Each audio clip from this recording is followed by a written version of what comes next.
For most Americans, international travel usually requires just three things: a passport, sometimes a visa, and a little curiosity about the world.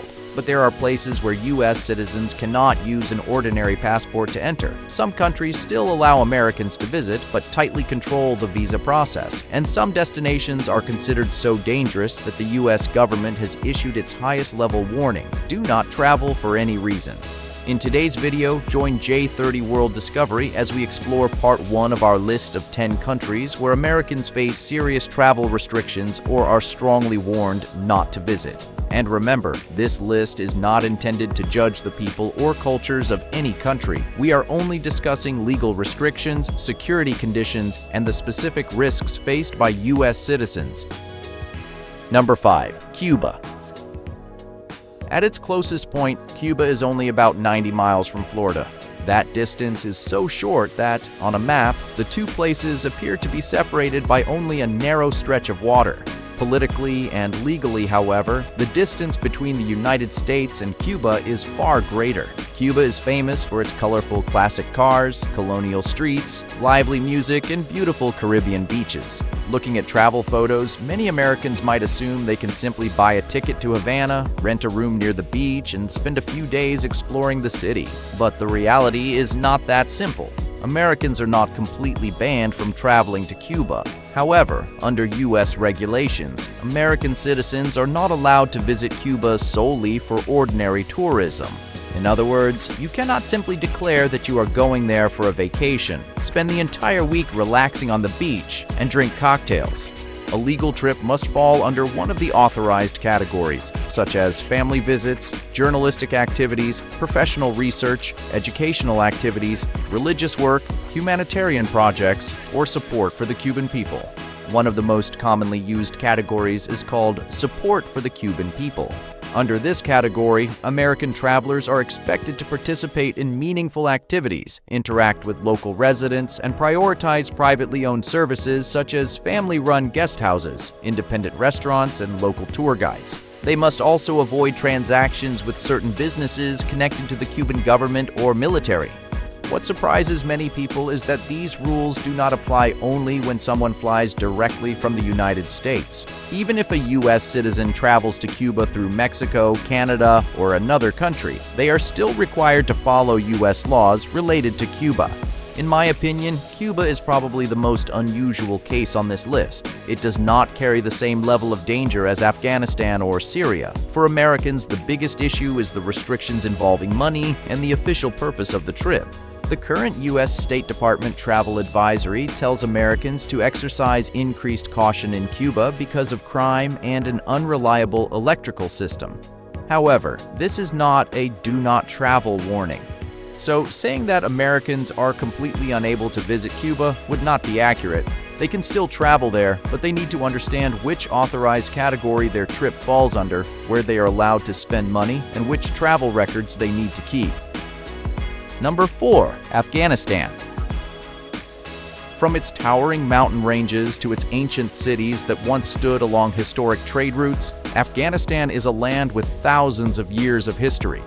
But today, when most Americans hear the name Afghanistan, they do not think about tourism. They think about war, the Taliban, and a conflict that lasted for 2 decades. Following the terrorist attacks on September 11, 2001, the United States and its allies launched a military campaign in Afghanistan.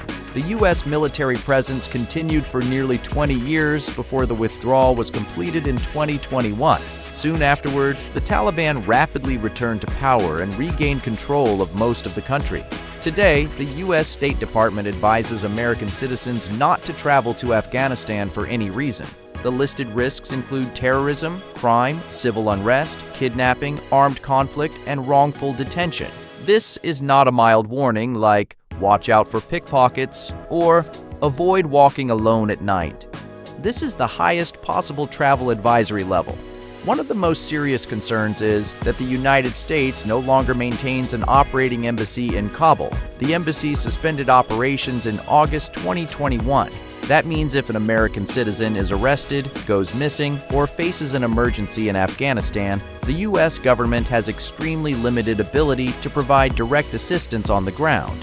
Extremist organizations, including ISIS-K, remain active in the region and are capable of carrying out attacks against civilians, crowded public places, and foreign nationals. In addition to the threat of terrorism, the laws imposed under Taliban rule are very different from what most Americans are familiar with. Enforcement can be unclear and may vary from one region to another. Actions that appear completely normal in the United States could be treated as serious violations in Afghanistan. Foreign travelers, journalists, aid workers, and anyone with previous connections to the U.S. military or government may face additional scrutiny. In my opinion, the most frightening part is not simply the possibility of an attack. It is the uncertainty of not knowing who truly holds authority, which rules will be enforced, or whether you would receive anything resembling a fair legal process. Some humanitarian workers and international organizations continue to operate in Afghanistan. However, they usually work under strict security conditions, face major limits on their movement, and prepare detailed emergency plans in advance. For an ordinary traveler, Afghanistan is not currently a place to satisfy your curiosity or search for an adventure. No beautiful photograph or unique experience is worth the risk of being kidnapped, detained, or trapped in a country without an operating U.S. embassy. And if you agree, don't forget to subscribe to the channel. Number 3. Iran. Iran is home to one of the oldest civilizations in the world. The country features ancient bazaars, mosques decorated with millions of colorful tiles, and historic destinations such as Isfahan, Shiraz, and Persepolis, which once served as a ceremonial center of the Persian Empire. Iranian people are also frequently described by international travelers as warm, generous, and welcoming. But for American citizens, that beauty and hospitality exist alongside an extremely complicated political reality. Relations between the United States and Iran have been deeply strained since the Iranian Revolution of 1979 and the hostage crisis at the U.S. Embassy in Tehran. The two countries currently have no full diplomatic relations, and the United States does not operate an embassy in Iran. American citizens are not completely prohibited from using their passports to visit Iran. However, the U.S. State Department advises them not to travel there for any reason. The major risks include terrorism, civil unrest, kidnapping, arbitrary arrest, torture, and wrongful detention. Over the years, several American citizens have been arrested in Iran and accused of espionage, threatening national security, or cooperating with a foreign government. Some were imprisoned for long periods under charges that the U.S. government said lacked credible evidence. Iranian Americans and dual citizens may face an especially high level of risk. Iran generally does not recognize the second nationality of Iranian citizens. As a result, someone who holds both American and Iranian citizenship may be treated entirely as an Iranian citizen by the Iranian authorities, making outside consular assistance extremely difficult. Even the travel process itself is far from simple. Americans seeking an Iranian visa are usually required to prepare an approved itinerary and travel with a licensed guide. Their movements may be monitored, and their ability to change plans freely can be limited. Taking photographs near military facilities, government buildings, airports, or other sensitive sites can lead to serious consequences. The dangerous part is that travelers may not even realize that the location they are photographing is connected to the military. In my personal view, Iran is one of the clearest examples of how the people of a country and the relationship between two governments can be completely different stories. You may meet friendly local residents, be invited to drink tea, and be treated like an old friend, but that does not eliminate the risks created by the security system or political tensions at the national level. Without a U.S. embassy on the ground, and with the continuing possibility of politically motivated detention, an ordinary vacation could quickly become an international diplomatic crisis. That is why Iran remains one of the highest risk destinations for anyone traveling with a U.S. passport. Number 2. North Korea.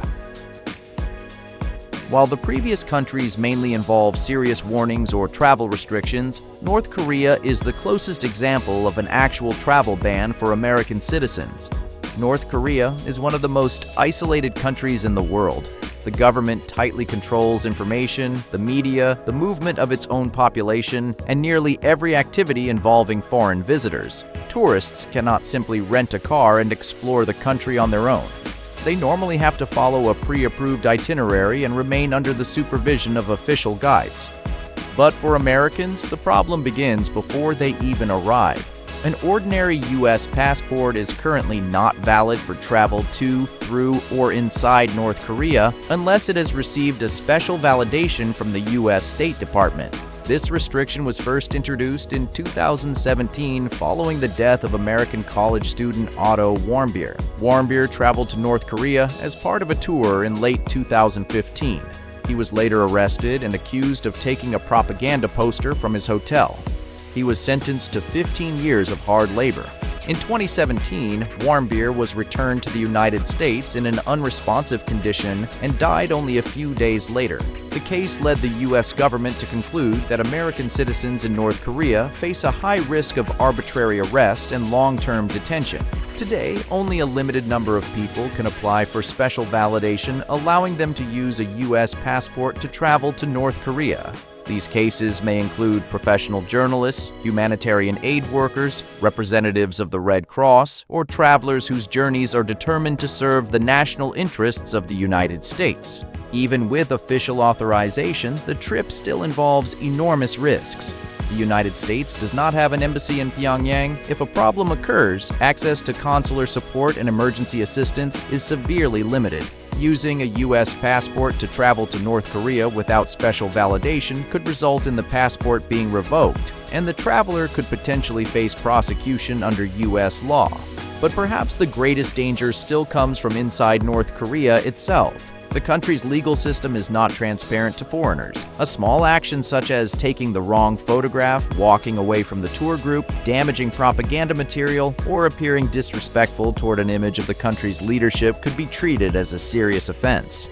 Personally, I understand why some people are fascinated by North Korea. It is one of the few places on Earth where most outsiders know almost nothing about what daily life is truly like. But that mystery is also part of the danger. When every movement is monitored, the laws are unclear, and the U.S. government has almost no ability to intervene if you are arrested, the journey is no longer simply a vacation. You are entering one of the most unpredictable political environments in the world. Number 1. Syria. Syria was once one of the most important centers of the ancient world. Its capital, Damascus, is often described as one of the oldest continuously inhabited cities on Earth. The country is also home to historic marketplaces, castles, churches, mosques, and archaeological sites that once connected multiple civilizations. But since 2011, Syria has experienced years of conflict that have killed hundreds of thousands of people and forced millions from their homes. The political situation in Syria has changed dramatically in recent years, but that does not mean the country has suddenly become a safe travel destination. The U.S. State Department continues to advise American citizens not to travel to Syria. The risks include terrorism, kidnapping, hostage-taking, crime, civil unrest, and armed conflict. Some parts of the country remain under the control or influence of different armed groups. Clashes may occur with little warning, while landmines and unexploded weapons remain in many areas that were once battlefields. The U.S. Embassy in Damascus suspended operations in 2012. As a result, if an American citizen loses a passport, is injured, arrested, or becomes trapped in Syria, the U.S. government has very little ability to provide direct assistance inside the country.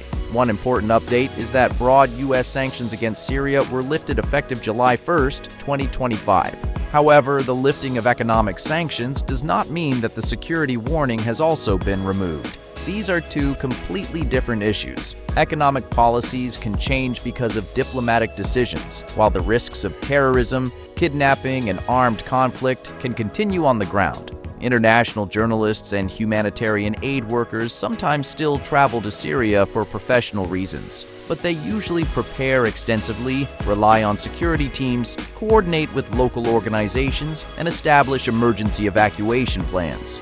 That is not something an ordinary traveler can easily arrange. In my opinion, Syria is one of the most tragic cases on this list. It has enough history, architecture, and culture to become a dream destination for people who love exploring the world. But a trip is only truly worthwhile when you can return home safely. When the risk of kidnapping, becoming trapped in a conflict, or receiving no meaningful consular assistance remains so high, curiosity should give way to caution. Those were the first 5 countries on our list of destinations where American citizens face serious restrictions, cannot use an ordinary passport, or are strongly warned by the government not to travel. But the list is not over yet. In Part 2, we will continue with 5 more countries where Americans could face armed groups, violent crime, kidnapping, political instability, and legal systems that are extremely difficult to predict. Which country in Part 1 surprised you the most? Share your thoughts in the comments, like the video, and subscribe to J30 World Discovery so you do not miss Part 2. See you on our next journey.